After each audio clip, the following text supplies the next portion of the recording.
Our first session is entitled Ecocomp 101, Place and Animality as Context for Writing, and our speaker is Scott Slovic. Scott is Professor of Literature and Environment at the University of Idaho. He's taught writing and literature for nearly 3 decades at Brown University, Texas State University, the University of Nevada, Reno.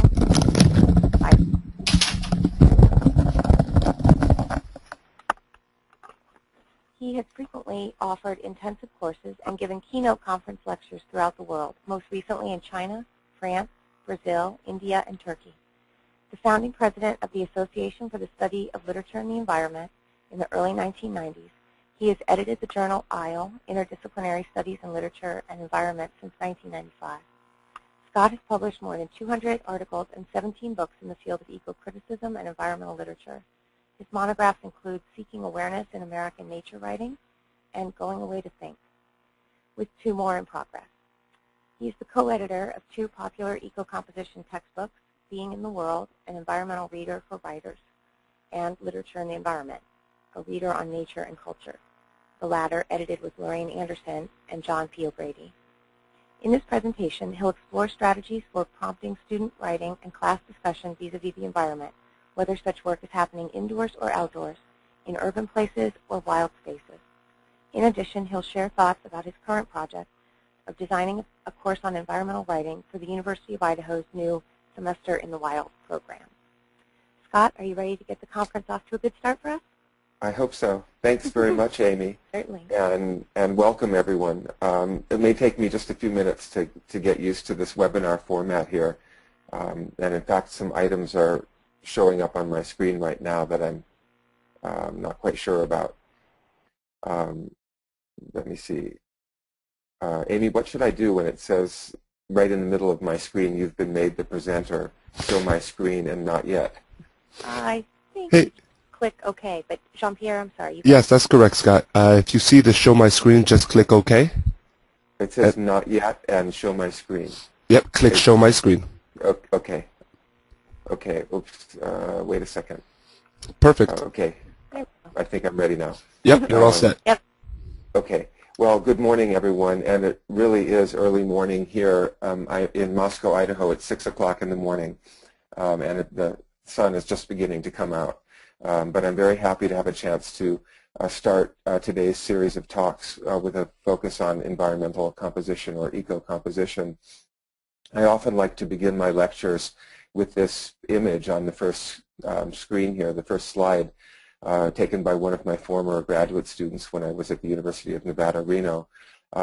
This image suggests the fundamental connection between the human and the natural world, between the individual and both the specific location and the larger planet, which I see indicated by the nearly full rainbow in the distance.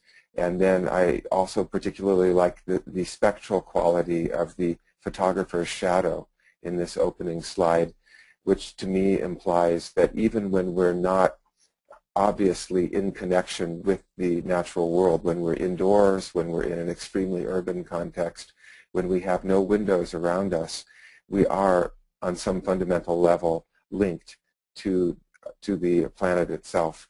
It's very easy for us to forget this as we go about our busy human lives, and in my mind, one of the purposes of ecocomposition is to help us become more conscious of our fundamental reliance on the planet, our obvious and our subtler connections. So that's what I'm attempting to symbolize with this opening slide.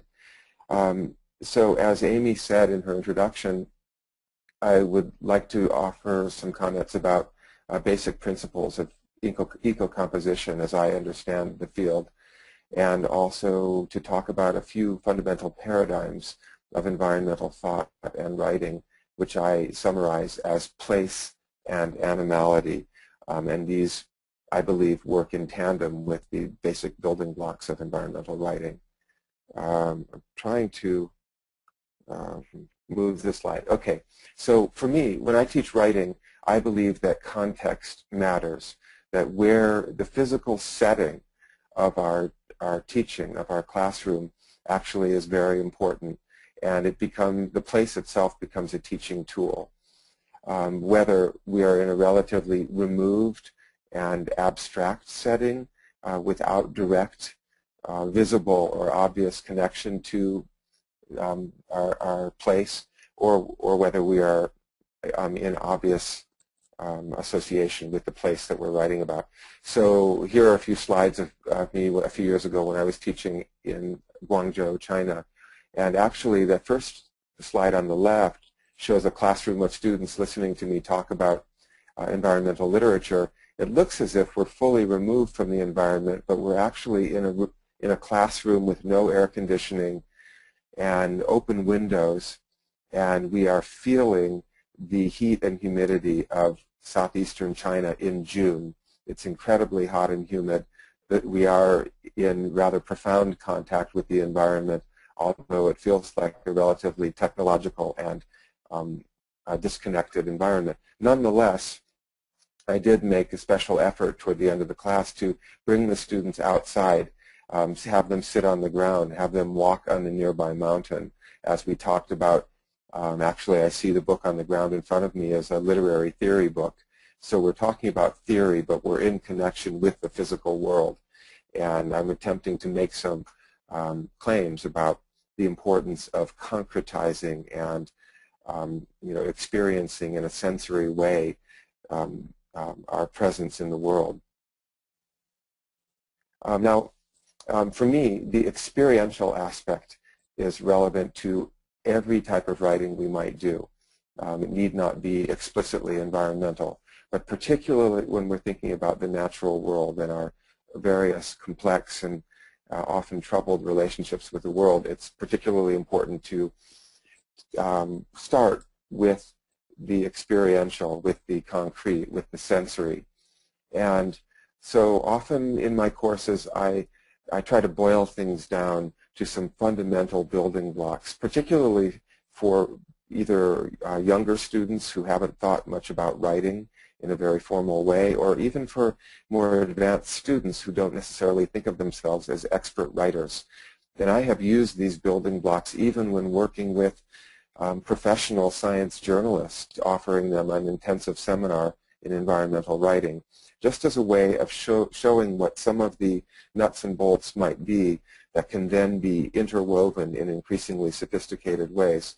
So I like to talk about descriptive writing, by which I particularly mean physical description, narrative writing, how to talk about a sequence of events. Often we have a tendency, I believe, to quickly summarize events without presenting happenings, occurrences in a vivid, engaging way. And yet when we recognize narrative and description as distinct and special modes of expression, we can develop our skills at using these modes and use them more effectively. And then finally, although this is not absolutely separate, of course, from description and narration, I try to make people conscious of what it means when we move into a more expository or discursive mode, somewhat more abstract mode of communication. So I like to boil things down into these three basic building blocks, which I believe correspond quite well to core thematic paradigms of environmental literature, or it need not be high literature that I'm referring to, but environmental expression more generally. And here's where I get to these paradigms of place and animality. So I would argue that the physical and conceptual particularities of place, meaning a very precise and specific place or place more broadly, can be captured in careful descriptive writing. Our experiences of moving within place, and that this need not mean a dramatic travel or journey from one distant place to another, but even in a small space, like Henry David Thoreau traveling a good deal in Concord, Massachusetts, as he says in Walden, can be the subject of a narrative, a story of some kind. And then finally, as we move toward that third building block of expository or discursive expression, exploring, for instance, the political complexities of managing a place or inhabiting, what does it mean to be home in a place, this is appropriate for that third and somewhat more abstract mode of communication. As far as animality goes, that's a term that many colleagues of mine and I use in the field of literature and environment to describe not only other species, but various aspects of human nature, both physical and psychological. So we can use the descriptive mode to talk about our animal experience and our encounters with other species and our efforts to describe their nature, their reality. To talk, for instance, about our interactions with other species would lead us into the narrative mode. And then when we contemplate the moral complexities of our relationships with other human beings and other individuals or groups of different species, then we might well move into the discursive mode, or we might be making arguments about this. So place and animality, I believe, correspond quite well to these fundamental principles of environmental writing. So when I teach environmental writing, we tend to progress. I don't mean this in a completely hierarchical way, but more of a sequential way. We move from a more concrete mode to more abstract modes of communication. For instance, we start with various exercises in description and narration, and then move to analysis and explanation, and in some cases to argumentation. For instance, when I teach in the fall in the new Semester in the Wild program, we'll be at Taylor Ranch in the Frank Church River of No Return Wilderness, a place which is a regular habitat for wolves. So I might well have the students writing about the sound of the wolves at night as they were falling asleep, describing in as vivid and precise a way as possible that physical experience. And then gradually we'll move toward more abstract exploration of issues while still weaving in vividly experiential modes of expression. But we might, in conclusion, be contemplating issues related to wolf reintroduction in the American West and asking people to summarize other people's arguments, students to summarize other people's arguments, and then to articulate their own stance and defend their own stance in a more abstract and logical mode. So typically, like many of you, I imagine, I teach in a regular classroom context. This is the building at the University of Idaho called the Learning Commons, or the TLC, where I do much of my teaching. There are a lot of conveniences to this. There are a lot of important reasons why we teach in these regular classroom settings, not the least of which is access to reading material and various tools that we've become reliant on for writing, such as computers and the internet. The drawback, especially if the subject matter for a course is something like wild places and other species, which is the principal focus of the new Semester in the Wild program, is that the topic becomes frustratingly abstract. We are lacking in contact with this subject. It doesn't have any visceral meaning when we're sitting in an artificial environment. So, as Amy said in her introduction, I'm particularly preparing right now to teach this course in the largest wilderness area south of Alaska, the Frank Church River of No Return Wilderness in central Idaho. To get to the class location, students will hike in 35 miles from a remote trailhead, and they will stay for the better part of 3 months. This is a picture of Taylor Ranch here in this slide. They will experience an integrated curriculum of 5 courses, including river ecology, outdoor leadership, wilderness policy, West American literature, and environmental writing. And there will be some access to textbooks, but relatively limited access to reading materials and writing technologies. There will be internet capacity, but limited, but unparalleled access to the subject matter, to wolves, mountains, elk, bears, salmon, otters, rivers, and so forth. So in a way, we're trading some of the conventional conveniences and tools of academia today for access to our subject matter. I will have one textbook flown in on a mail plane, and this will be the book called Literature and the Environment, a reader on nature and culture, the new edition. And we will primarily rely on this for the course, and then I have a few additional readings. Even when I'm using one of my own textbooks, I always usually have a few other readings that I provide as handouts to supplement the content. So I'm trying to keep track of the time here because I know we're just the first session of many today. So I'd like to run through the general layout of this course and the kinds of assignments that I'm hoping to use. We are still working on the actual structure.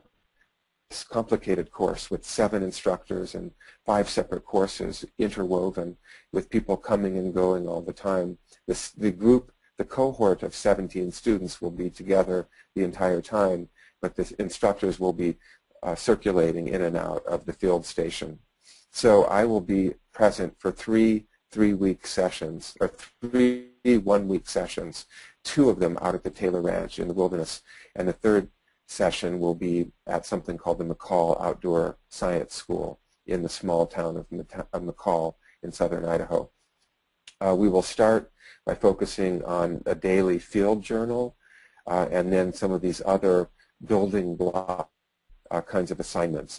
Descriptions of animals, one of the ways of taking advantage of contact with various other species will be to give students a chance to write about the fish and the birds and the insects and presumably some of the larger wildlife that they may encounter. Also to begin very short exercises in narrative writing, including an animal encounter and then an animal analysis where they're maybe moving into slightly more abstract forms of writing. Also describing physical characteristics of place and then some aspect of an experience happening over time related to place, which would require narrative prose, and then very quickly moving into the more discursive, reflective mode. And then finally, at the end of the first session, a personal essay where they interweave these various modes of expression, particularly emphasizing the more concrete modes for this first session of the course, the relatively rudimentary session. Session 2, again, beginning a daily journal, but we're starting to not progress exactly, but develop into the more abstract or reflective mode of writing. I would ask the students in the second phase of their daily journal, when I return about a month later to continue the course, that they be thinking in a more analytical and abstract way about their experience. We will also have the students conducting an interview, because interviews and dialogue are very important parts of effective nonfiction prose. Also have them develop brief arguments and learn how to make a claim and offer evidence. And then offering assignment number 11, a more abstract philosophical analysis. And the point for me of having these many short assignments is partly to allow the students to practice somewhat distinct modes of expression so that they can begin in a basic way to get an understanding that there are different styles of writing that they might command and use for certain purposes. And then finally, in the last session of the course, which will take place at the McCall Outdoor Science School, I will actually be teaching at this point together with 2 professors of conservation social science. And we will be talking a lot about wilderness issues and public policy, and the students will be working collectively on final papers, either white papers or policy statements or testimonials that might be given at some kind of public meeting. And they will be drawing upon the various modes of writing that they have practiced throughout this intensive course, but working with co-authors and preparing both a written text and an oral presentation, which I hope will give them a sense of the the complexities and the importance of working as a team in certain situations, and then also not only producing a written document, but often having to present their work out loud. So just a very brief overview of the structure of some of these classes. When I'm with the students, we will have about 6 hours a day of instruction. So initially we'll be talking about the habit of writing and the way writing enables us to pay greater attention to the world. And the exemplar of that idea of using daily writing to engage with the experience of the world is Henry David Thoreau. We don't have any samples of Thoreau's work in the anthology literature and the environment, but I have done a lot of work over the years with Thoreau's journal, and we'll give them about a week's worth of entries as a little handout in order to inspire them to begin observing the world around them and recording in intricate detail these observations.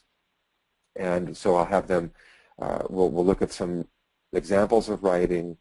I'll send them out to begin doing their own written work, and then we'll hold workshops and debriefings where we'll talk about problems that students encounter in their writing or what they've accomplished in these various writing tasks. This is the way I tend to run all of my courses in a shorter period of time or a longer period. The written examples, student work, and then a kind of workshop or debriefing mode. Then we will also, in the afternoon, begin talking about paying attention to ourselves as animal beings. And one of the small texts that we'll look at will be Patty Ann Rogers' poem called Not, where she examines her own way of interacting with the world, the way her mind functions, separating things, pulling them apart, and then knotting them together, weaving them back together. So, for instance, many of you may have read Thoreau's journal before, but this is a small passage of the kind that my students will look at, where they're looking at maples changing color or plants changing color in the fall. Remember, this course will take place in the fall. So in a way, there will be an important or an appropriate overlap between Thoreau's work and what the students are writing about in the Frank Church River of No Return Wilderness, observing all the different plants and their various stages of autumnal transition.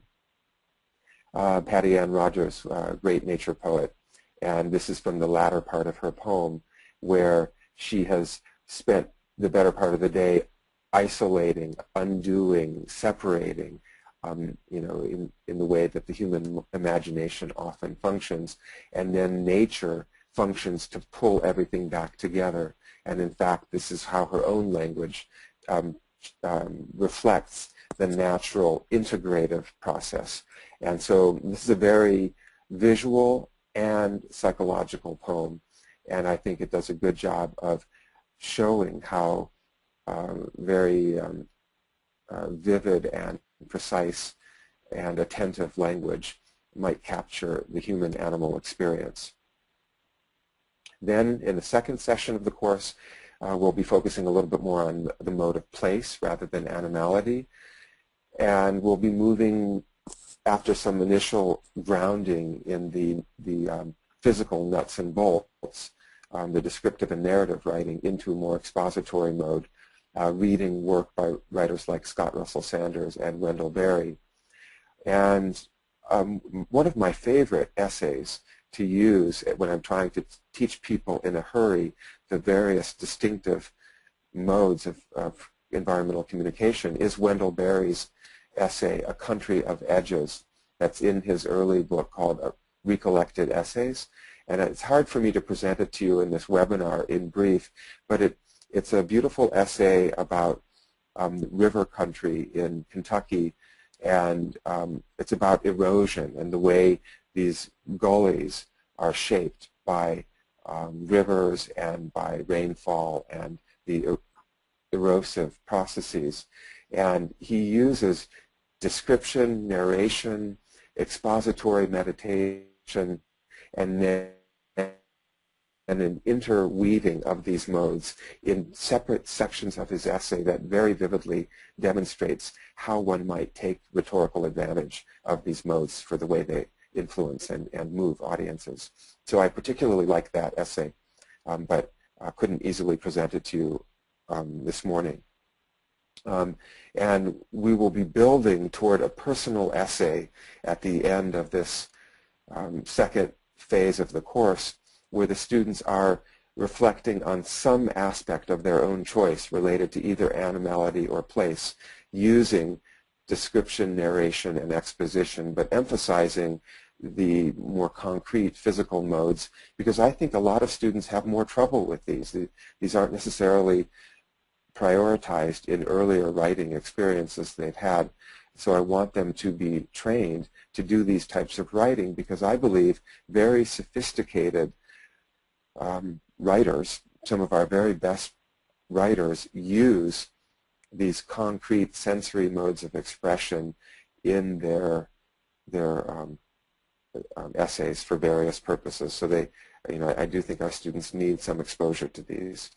And so one of the major examples of a writer in this unit of the course who writes very beautifully about place in both philosophical and visceral and sensory modes is Scott Russell Sanders, and we'll particularly look at this a passage from his essay Buckeye. Sorry for the misspelling of the word "from" there, but it's particularly about the importance of writing about place if we feel places are endangered, and if we had noticed these places and communicated our attachment to these places, we might do a better job of not allowing places to be destroyed. So in a way, it's an essay about writing that I think will help to reinforce students' encounters with writing.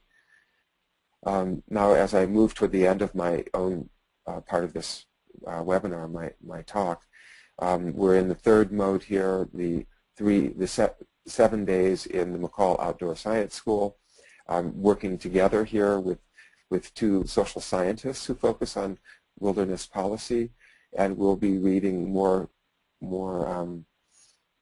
political pieces at this point. Rick Bass's Wolf Palette focuses on wolf reintroduction issues. Edward Abbey's Shadows from the Big Woods is a protection of place type of essay. We'll look at some examples of speeches, because some of the students may be working together as teams to write public testimonial statements. So Rachel Carson's essay here is actually a commencement speech. Amory Levin's piece is a speech. Particularly, I'm interested in Terry Tempest Williams' Senate or congressional testimony from 1995, which will be a handout. And then also we'll look at some more abstract pieces of writing that are kind of philosophical analyses and arguments. So Terry Tempest Williams, a very poetic, lyrical writer, has often switched modes to a less lyrical, more concrete plea to Congress to do certain things. In this case, pay attention to the importance of protecting wilderness in southern Utah, her home state. And then the final project, we're still working out the details of this, and it's a rather complicated thing for us to do as a team of instructors, but I believe it's quite important for people to learn how to write as a team. It's very cumbersome, of course, to work with a large team of co-authors, but the idea that people might take on portions of a larger, complicated project and take the lead to draft these portions and then knit them together with what colleagues are doing seems very important. I often find myself needing to co-author material these days with my colleagues, and yet I was never trained to do this when I was a student. And particularly because I think a lot of the students in this course, this Semester in the Wild course, will be scientists. They are often going to find themselves in situations where they are co-authoring manuscripts, and would like them to realize that there are some strategies that they might use in working together, like parceling out a bigger project into pieces and then finding a way to synthesize the voices. And then also the idea of doing an oral presentation seems very important, and you know, many students may be more comfortable just writing down their ideas and not necessarily speaking to a group, but practice makes perfect, and I'm hoping that or we're hoping that presenting together will help to make the students more comfortable speaking aloud. So the point of this immersive, experiential, interdisciplinary approach to environmental writing and of all wilderness education more generally is to provide an intellectually and personally transformative experience for students. We hope this will help them counteract the increasing abstractness and non-situatedness of the Internet era, learning to ground their philosophies in realities of place, their intellectual lives in pragmatic, engaged citizenship. So this is my summing up of the whole point of this type of course. But I would say that many of the principles of this very specialized wilderness course apply quite well to every other teaching and learning context I've been involved with, even highly urban contexts. And I once taught for a year at the University of Tokyo in Japan and worked with students who announced on the first day of class that nature was irrelevant to their lives in Tokyo. And so that was our starting point on day one. And it was my point to suggest to them that nature is relevant no matter where we are. There is a natural world, and by writing and reading and reflecting together on these topics, we can learn the full array of our attachments to the planet. So at this point, I'd like to stop my presentation. It's been about half an hour, and open things up for your comments and questions. Thank you.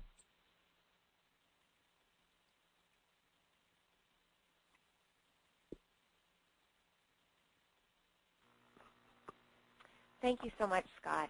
I have a two-part question here from Madison Griffin at the University of Idaho, who's wondering, part one, how might you include elements of ecocomposition using writing examples that are not technically nature writing?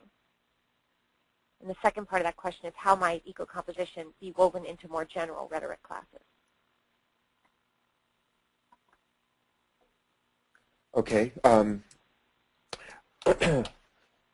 Well, first of all, because I start usually from the premise that many of my students have not read a lot of environmental writing.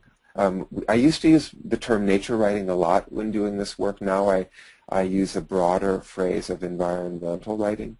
And I would say that many modes of writing, many examples of writing are not explicitly about nature, but they do involve contact with the world, with place, with resources of one kind or another. I would say I do like to use examples of nature-related literature when I'm teaching this kind of course, primarily because they jolt students out of their sense that they're removed from nature, that nature is somehow distant and abstract and not part of their lives.